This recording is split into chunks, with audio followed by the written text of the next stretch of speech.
Cutter ಹಿಂದುತ್ವವಾದಿ Hindu ಮುಖಂಡನಿಗೆ ಬಂಧನದಿಂದ high court ರಕ್ಷಣೆ ಕೊಟ್ಟಿದೆ. ಶರಣ್ ಪಂಪೇಲ್ ಬಂಧಿಸದಂತೆ ಹೈಕೋರ್ಟ್ ಆದೇಶ. ಶರಣ್ ಪಂಪೇಲ್ ವಿರುದ್ಧ ಬಲವಂತದ ಕ್ರಮಕ್ಕೆ ಮುಂದಾಗಬಾರದು. ಹಿಂದೂ ಮುಖಂಡ, ಹಿಂದುತ್ವ ಭಾಷಣಗಾರ ಶರಣ್ ಪಂಪೇಲ್ ಬಂಧಿಸದಂತೆ ಹೈಕೋರ್ಟ್ ಆದೇಶ. ಶರಣ್ ಪಂಪೇಲ್ ವಿರುದ್ಧ ಬಲವಂತದ ಕ್ರಮಕ್ಕೆ ಮುಂದಾಗಬಾರದು.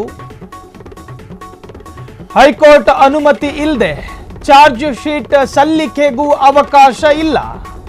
ದ್ವೇಷ ಭಾಷಣ ಮಾಡಿದ ಆರೋಪ ಎದುರಿಸ್ತಾ ಇರುವಂತಹ ವಿಶ್ವ ಹಿಂದೂ ಪರಿಷತ್ನ ನಾಯಕ ಉಡುಪಿ ಠಾಣೆಯಲ್ಲಿ ದಾಖಲಾದ ಎಫ್ಐಆರ್ ರದ್ದು ಕೋರಿ ಪಂಪೇಲ್ ಅರ್ಜಿ ಸಲ್ಲಿಕೆ ಮಾಡಿದ್ರು. ಹಿಂದೂ ಮುಖಂಡನಿಗೆ ಬಂಧನದಿಂದ ಹೈಕೋರ್ಟ್ ರಕ್ಷಣೆ ಅಂದ ಮಾತ್ರಕ್ಕೆ ಪ್ರಚೋದನಾತ್ಮಕವಾಗಿ ಭಾಷಣ ಮಾಡಬಹುದಾ ಅಂತ ಕೇಳಿದ್ರೆ ಮಾಡಂಗಿಲ್ಲ.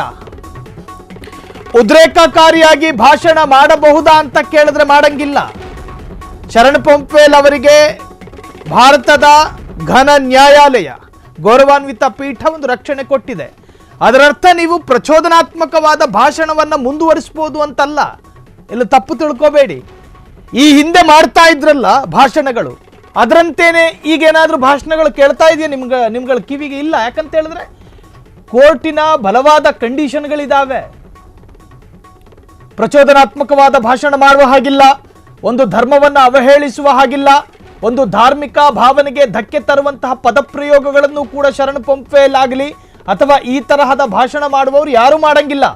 ಯಾವುದೇ ಸಮುದಾಯದ ನಾಯಕರಾಗಿರಲಿ ಆ ತರಹದ ಭಾಷಣವನ್ನ ಮಾಡುವ ಹಾಗಿಲ್ಲ. ಸೊ ಈಗ ಶರಣ್ ಪಂಪೇಲ್ ಅವರಿಗೆ ಬಲವಂತದ ಕ್ರಮ ಬೇಡ ಅಂತ ಹೇಳಿ ಕೋರ್ಟ್ ಹೇಳಿದೆ. ಶರಣ್ ಪಂಪೇಲ್ ವಿರುದ್ಧ ಬಲವಂತದ ಕ್ರಮಕ್ಕೆ ಮುಂದಾಗಬಾರದು. ಒಂದು ವೇಳೆ ನೀವು ಚಾರ್ಜ್ ಶೀಟ್ ಸಲ್ಲಿಕೆ ಅಥವಾ ಅವರ ವಿರುದ್ಧ ಚಾರ್ಜ್ ಶೀಟ್ ಕೂಡ ಸಲ್ಲಿಕೆ ಆಗಬಾರದು. ಹೈಕೋರ್ಟ್ನ ಅನುಮತಿ ಇಲ್ಲದೆ ನೀವು ಚಾರ್ಜ್ ಶೀಟ್ ಸಲ್ಲಿಕೆಗೂ ಕೂಡ ಅವಕಾಶ ಇರೋದಿಲ್ಲ. ದ್ವೇಷ ಭಾಷಣ ಮಾಡಿದ ಆರೋಪ ಎದುರಿಸ್ತಾ ಇರುವಂತಹ ವಿಹಿಂಪ ನಾಯಕ ಅರ್ಥಾತ್ ವಿಶ್ವ ಹಿಂದೂ ಪರಿಷತ್ನ ಮುಖಂಡ ಶರಣ್ ಪಂಪೇಲ್. ಉಡುಪಿ ಠಾಣೆಯಲ್ಲಿ ಅವರ ವಿರುದ್ಧ ಎಫ್ಐಆರ್ ದಾಖಲಾಗಿತ್ತು. ಸೊ ಹಿಂದೂ ಮುಖಂಡನಿಗೆ ಬಂಧನದಿಂದ ಹೈಕೋರ್ಟ್ ರಕ್ಷಣೆಯನ್ನ ಕೊಟ್ಟಿದೆ. ಕ್ಷಣ ಕ್ಷಣದ ಸುದ್ದಿಗಳಿಗಾಗಿ ಫ್ರೀಡಂ ಟಿವಿ ಸಬ್ಸ್ಕ್ರೈಬ್ ಮಾಡಿ, ಲೈಕ್ ಮಾಡಿ ಹಾಗೂ ಫಾಲೋ ಮಾಡಿ. ಹೊಸ ಸುದ್ದಿಗಳ ನೋಟಿಫಿಕೇಶನ್ಗಾಗಿ ಬೆಲ್ ಐಕಾನ್ ಮೇಲೆ ಕ್ಲಿಕ್ ಮಾಡಿ.